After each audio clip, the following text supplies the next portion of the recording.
Halo bosku, assalamualaikum warahmatullahi wabarakatuh. Balik lagi dengan saya Anwar di Ampat Otomotif. Nah, kali ini kita ngupdate lagi Mitsubishi L300. Masih yang Euro 2 bosku, belum yang Euro 4. Katanya akan masuk Euro 4 dan katanya nih ya, katanya yang Euro 4 nantinya itu tidak disarankan untuk menenggak atau meminum solar. Ya, yang namanya Euro 4 berarti ada beberapa teknologi memang yang tidak ramah dengan bahan bakar solar. Tapi di sini itu masih ada sekitar 1, 2, 3, 4, 5, 6, 7 unit di sini L300 Euro 2 yang masih boleh dan masih dianggap aman untuk meminum solar, dan apalagi memang selama ini minuman mobil ini adalah solar. Nah, Mitsubishi L300 yang pickup ini itu dihargai kisaran, tapi ini beda-beda untuk setiap wilayah ya. Untuk harganya nanti bakal kita jelaskan pastinya untuk harga di sini. Dan buat kalian yang baru ketemu dengan channel kita, jangan lupa di pojokan sebelah kanan bawah ada tombol subscribe dan gambar jempol ke atas, jangan lupa ditekan. Lalu kemudian bagikan video kita kemana-mana karena ada banyak informasi otomotif menarik yang kita sharing di sini. Siapa tahu di antara mobil yang kita ulas nantinya ada di antara itu yang kalian cari dan kalian pengen bawa pulang. Nah, jangan lupa tuliskan sesuatu di kolom komentar yang ada di bawah kalau ada yang ingin kalian request, tambahkan, atau bahkan kalian punya mobil yang pengen kita review juga boleh. Tuliskan di kolom komentar yang ada di bawah. Nah, untuk penjualan mobil kita itu di seluruh wilayah Indonesia Timur. Mobil ini di Makassar itu dihargai di angka 230 sekian juta ya, kurang lebih 231 atau 232 juta kurang lebih untuk harga Makassar. Tapi buat kalian yang di Jabodetabek bisa tentu harganya lebih murah lagi. Lalu kemudian buat kalian yang di seluruh wilayah Indonesia Timur dimanapun bisa hubungi kontak kita di deskripsi juga. Nah, informasinya yang L300 Euro 4 nantinya masih menggunakan basis bodi yang sama, hanya sedikit berbeda di bagian grillnya katanya.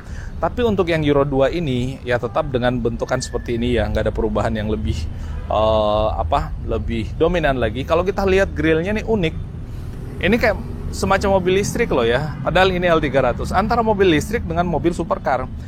Logonya dibuat warna merah bos, kayak mobil-mobil sport atau mobil-mobil supercar. Lalu kemudian nggak ada lubang-lubang pada bagian grill, ini tertutup rapat. Saya mau bilang ini mirip-mirip Mercedes atau mobil-mobil mewah yang bisa terbuka tutup di bagian itunya, nggak juga, karena itu tertutup full. Lalu kemudian gimana pendinginannya? Pendinginannya itu adanya di bagian bawah tuh. Nah, ada di bagian bawah itu kalau kita lihat ya, di bagian bawah sini. Bahkan kalau kita lihat ini ada plate lagi di bagian bawah, pelindung untuk bagian radiatornya, dan pendinginan ke radiatornya itu adanya di sini. Dan kalau kita lihat radiatornya itu posisinya sembunyi bos, apa iya bisa mendinginkan mesinnya? Tapi ya ini dari pabrikannya kayak gitu. Jadi pabrikan juga pastinya sudah menghitung itu aman apa enggak, dan itu udah dinyatakan aman untuk mobilnya. Untuk lampunya, mobil-mobil sekarang tuh pakai lampu plastik loh ya. Ini masih pakai kaca. Nah, di sininya plastik dan ada lampu seinnya, di bawah ada fog lamp dan reflektor gitu untuk bagian bawahnya.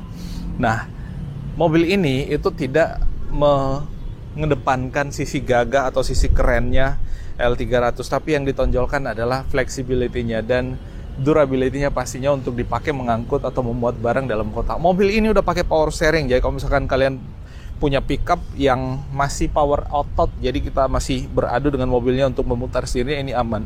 Udah pakai power steering, dan mobil ini itu production date-nya di tanggal 22 bulan 3 tahun 2022 ya, sekitar jam 1 siang waktu sana, waktu KTB Jakarta kalau nggak salah. Nah, frame-nya untuk wiper masih pakai yang besi dua-duanya. Lalu kemudian ada headlamp, bukan headlamp ya, ada washer ya, washer kacanya untuk pencucian wiper di bagian sini. Kalau yang truk itu kan di sini, yang itu enggak. Antenanya masih pakai antena jadul. Saya masih ingat waktu kecil itu banyak antena-antena kayak ginian tuh, antena radio merek Nasional kalau nggak salah dulu tuh. Itu dilepas untuk dijadikan sebagai alat penunjuk oleh guru pada saat dia ngajar di sekolah. Itu zaman dulu ya, zaman saya masih sekolah, masih SD.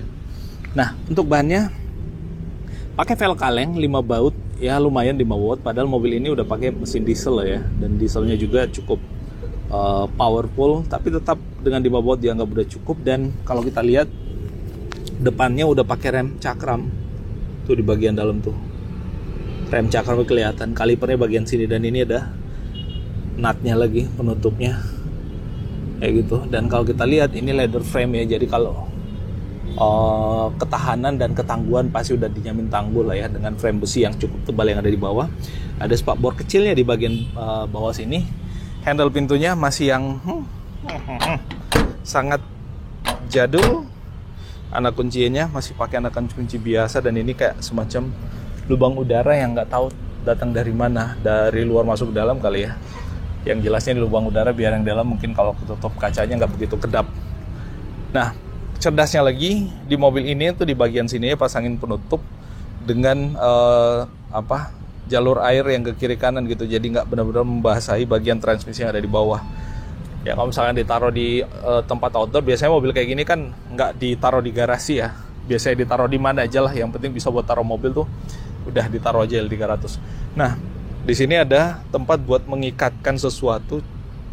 Kalau misalkan ada yang butuh diikat di situ, terpal atau apa, masih ada lubang-lubangannya, dan ada pagarnya juga, dan ini pagarnya cukup tinggi ya, lebih tinggi daripada si cabin depannya. Jadi kalau misalkan muat barang yang anggaplah bambu gitu, memanjang sampai ke bagian bawah situ, lalu kemudian naik ke atas, itu nggak merusak bagian cabin mobilnya. Nah, untuk yang pickup kayak gini itu kaca belakangnya masih ada, nggak ada kaca filmnya pastinya. Dan ini kalau kita lihat di bagian belakang, pernya per daun, chassisnya bos, tangki bahan bakarnya sebelah kanan sana, dan ini ditinggikan lagi gitu. Jadi dari chassis ada tiangnya lagi ke atas untuk ke baknya, dan di situ kelihatan shock breakernya ada 2 pastinya, dan ban serepnya ditaruh di bagian bawah situ. Dan ini pernya cuman ada 4 lapis, sedikit ya pernya ya.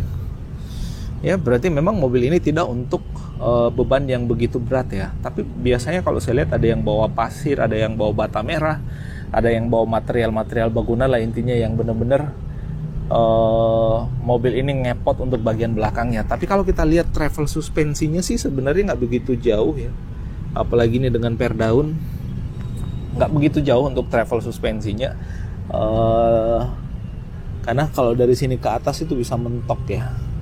Tapi pastinya ada stoppernya lah ya, nggak mungkin langsung mentok kayak gitu. Di bagian belakang ada spakbor lagi, lalu kemudian ada nih anting pernya. Ini untuk flexibility pernya pada saat pegasnya berfungsi naik turun gitu. Ini akan sangat membantu. Nah, rem belakangnya masih tromol, belum cakram. Terus di bagian belakang ini buka tutup bak belakangnya tuh masih yang jadul sekali, masih yang dibuka kayak gini, kiri kanan itu masih dibuka tersendiri, dan di belakang ada tulisan call-nya. Ini nggak tahu ya, ini stopper belakang atau gimana, tapi yang jelas ini bagian atas atau bagian bak ini masih lebih keluar daripada si stopper ini. Nah, di bagian belakang lagi ada lampu stopnya atau lampu belakangnya lah istilahnya keseluruhan. Lampu mundur, lampu stop, lalu kemudian lampu seinnya ditaruhnya di situ. Mobil ini untuk baknya engselnya ada 3 ya. Situ, lalu kemudian di tengah dan di sana. Nah, untuk di sini ada dudukan plat numbernya atau nomor polisinya. Dan chassisnya ya nggak setebal chassis mobil truk, tapi mobil ini cukup sudah dianggap sangat cukup lah ya untuk memuat barang, apalagi untuk di dalam kota, karena memang peruntukannya untuk dalam kota sih mobil-mobil kayak gini.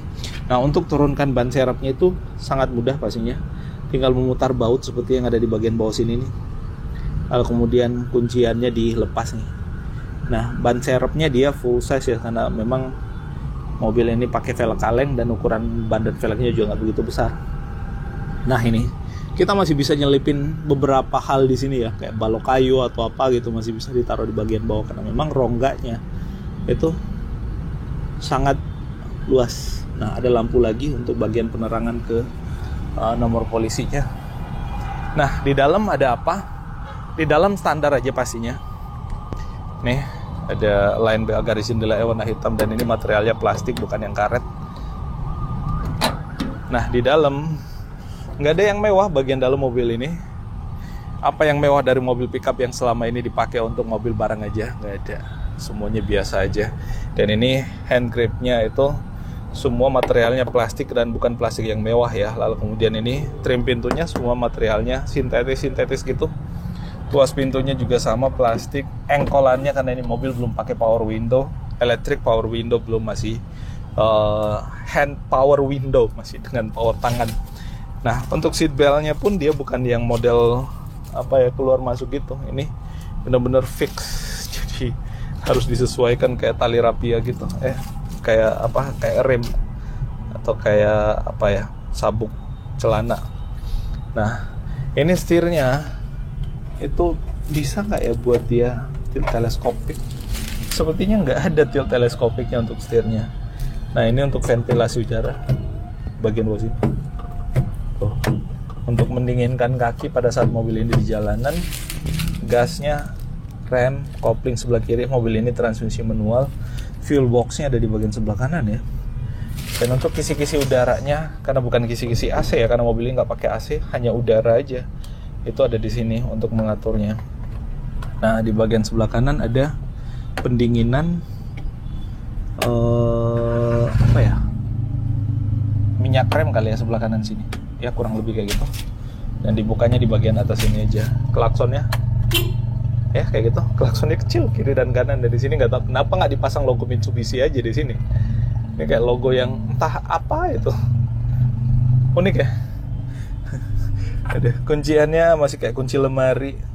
Ya, tapi sekali lagi mobil ini bukan style ya. Mobil ini adalah mobil yang dijual untuk fungsinya. Di bagian sini joknya kulit sintetis pastinya, nggak ada headrestnya. Mobil ini kayak mobil-mobil klasik zaman dulu dan tetap klasik, seklasik modelnya, seklasik kepalanya. Tapi lumayan modern untuk bagian dashboardnya ini. Dia udah pakai dashboard yang model lurus kayak gitu, jadi kelihatan oke lah, cukup.